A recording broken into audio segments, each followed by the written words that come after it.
La valeur du jour, c'est le titre Capgemini. Capgemini qui gagne aujourd'hui 0,23% et pour cause. Capgemini annonce un rachat en Amérique du Nord. Il va se renforcer, notamment aux États-Unis. On en parle avec Thibaut François. Bonjour Thibaut. Bonjour Guillaume. Vous êtes cofondateur et associé de Fastia Capital. Capgemini va débourser 4 milliards de dollars pour cette acquisition et les marchés manifestement se réjouissent.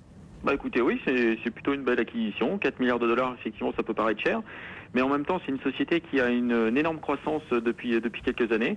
C'est 1,3 milliard de dollars de chiffre d'affaires l'an dernier avec une croissance à 2 chiffres.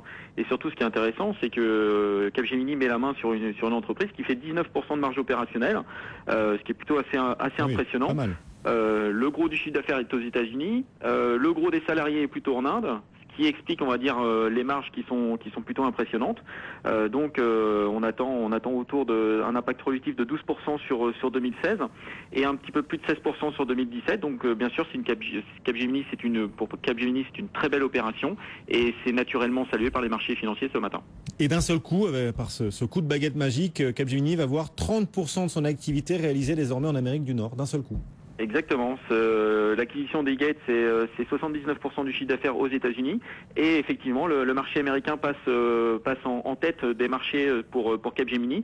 C'est un peu plus de 30% des revenus. Donc effectivement, c'est une belle opération pour Capgemini. Je le rappelle. En plus, un euro-dollar qui est extrêmement favorable aux entreprises européennes qui font pas mal de chiffre d'affaires aux États-Unis. Donc c'est vrai, ça devrait plutôt bien se comporter dans les prochaines semaines.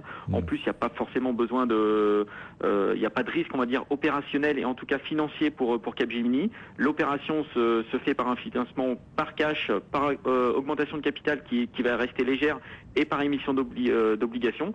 L'argent est pas cher et c'est vrai que ça bénéficie, on va dire, à notre thématique croissance externe aujourd'hui. D'accord, donc cette acquisition pour 4 milliards de dollars, vous le disiez, elle passera aussi par une augmentation de capital, mais cette augmentation de capital ne sera pas trop dilutive pour les actionnaires a priori. Non, a priori une dilution maximum de 6%, sachant que l'opération va être relutive dès 2016 d'un peu plus de 12%, donc c'est vraiment neutre aujourd'hui pour Capgemini, qui a encore les moyens financiers de même réaliser d'autres acquisitions.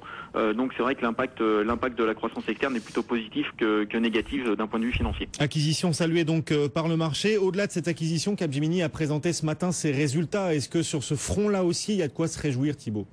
Bah écoutez, oui, effectivement, les chiffres ont été annoncés ce matin. Ils ont profité de l'acquisition pour annoncer les chiffres qui devaient être annoncés mercredi. Ouais. Aujourd'hui, le chiffre d'affaires ressort en croissance de 10,5% à 2,764 milliards d'euros pour Capgemini. Effectivement, c'est une bonne opération, c'est une bonne publication.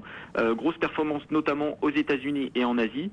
La croissance organique ressort un tout petit peu plus faible, 1,5%, avec la perte d'un gros contrat en Europe qui a un petit peu freiné la croissance organique. Par contre, les prises de commandes sont toujours intéressantes, en croissance de 10%, donc ça c'est plutôt intéressant.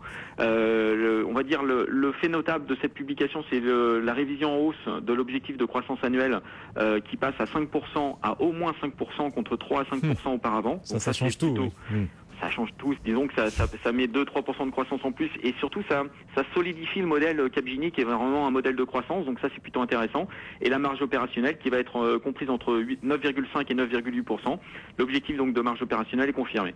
Donc c'est vrai que la publication est plutôt bonne en plus de l'acquisition. Et donc voilà pourquoi Capgemini aujourd'hui surperforme parmi les rares hausses du CAC 40. C'est la 3e plus forte hausse aujourd'hui. Jean-Louis, ce titre Capgemini quand même, il n'a pas attendu l'acquisition annoncée ce matin pour surperformer. Il gagne plus de 35% déjà depuis le début de l'année. Est-ce qu'à votre avis, ce titre Capgemini commence pas à être un peu cher pour les investisseurs ? Fondamentalement, je pense que oui. Alors j'adore votre image. Le marché a salué. Oui, il a salué, mais il n'a pas salué longtemps parce que au bout de 5 minutes, on en avait déjà perdu pas mal de terrain. Et puis au bout de 10, oui. Encore plus. Et on a avec l'ensemble du marché, oui. Ouais, non, mais on a perdu quand même plus de 3%. 3%, vous vous rendez compte, c'est énorme. C'est-à-dire qu'il y a de quoi se poser des questions. C'est quoi ce truc-là ? Mais on le revoit tout le temps, c'est dingue. La volatilité, maintenant, elle est énorme. À tout moment, elle peut être très, très importante. C'est-à-dire que le titre part à la hausse, il fait un plus haut, donc il pète tout de plusieurs années, toutes les résistances. Donc là, pourquoi pas, la porte est ouverte à des accélérations, avec un gap à la hausse, et derrière, vous vous rendez compte, il perd 3,5%. Pour tous ceux qui traitent derrière ces valeurs, ça fait quand même un sacré écart. L'idée, a priori, ça serait d'acheter sur des replis, laisser passer l'augmentation de capital et peut-être d'aller chercher 75, pourquoi pas. Alors, Il y a une zone 75 jusqu'à 72 qui reste une zone d'achat sur repli, qui ne remettrait pas forcément en cause le mouvement de fond, pour autant que le CAC 40 reste dans une situation au pire neutre. Voilà, ce sera des niveaux d'achat. Maintenant, la valeur n'est pas donnée fondamentalement. Bon, il y a mieux que moi pour en parler, mais techniquement, moi c'est vrai que c'est une valeur qui fait toujours un peu peur parfois. La preuve ce matin, donc vers 75, 72, on peut se mettre un peu dedans. Bon, on vous sent assez prudent quand même, Jean-Louis, vis-à-vis de Capgemini. Thibaut, vous partagez cette prudence? Le gérant que vous êtes, avant d'investir dans Capgemini, va réfléchir à 2 fois? Bah écoutez, c'est pas notre valeur préférée dans le secteur des SS2I. Capgemini, Jean-Louis vient de le dire, effectivement, elle est un petit peu, on va dire, c'est une valeur de croissance. Effectivement, c'est l'une des rares valeurs des SS2I à avoir une croissance aussi importante ces dernières années. Donc effectivement, qui dit valeur de croissance dit valeur un petit peu chère aujourd'hui, à mon sens.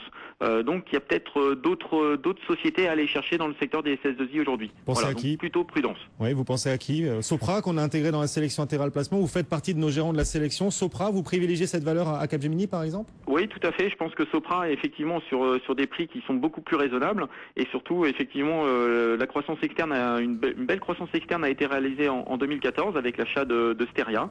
Ils ont encore les moyens, d'ailleurs, moyens financiers pour aller faire d'autres acquisitions dans les prochains mois. Mais c'est vrai que l'objectif de Sopra va être de relever les marges opérationnelles de Steria, chose que l'ancien management de Steria n'a pas réussi à faire ces dernières années. Sopra, on connaît Sopra et l'historique de Sopra avec des marges qui sont très fortes sur l'ensemble de ses métiers. Donc c'est vrai qu'on fait confiance au management pour redresser les marges de l'ex-Steria, et effectivement les synergies devraient être assez importantes entre les deux groupes. Donc c'est vrai que Sopra nous semble assez peu valorisé sur le marché aujourd'hui. Voilà, Sopra qui a donc été intégré dans notre sélection maison, sélection Intégral Placement, il y a environ 1 mois. Pourquoi pas un arbitrage pour vous qui nous écoutez, qui nous regardez, entre Sopra et Capgemini. Merci beaucoup messieurs. Thibaut François depuis Fastia Capital et Jean-Louis Cussac, le stratège du fonds Ideal Premium. Le CAC 40 toujours en baisse, on abandonne 0,9%.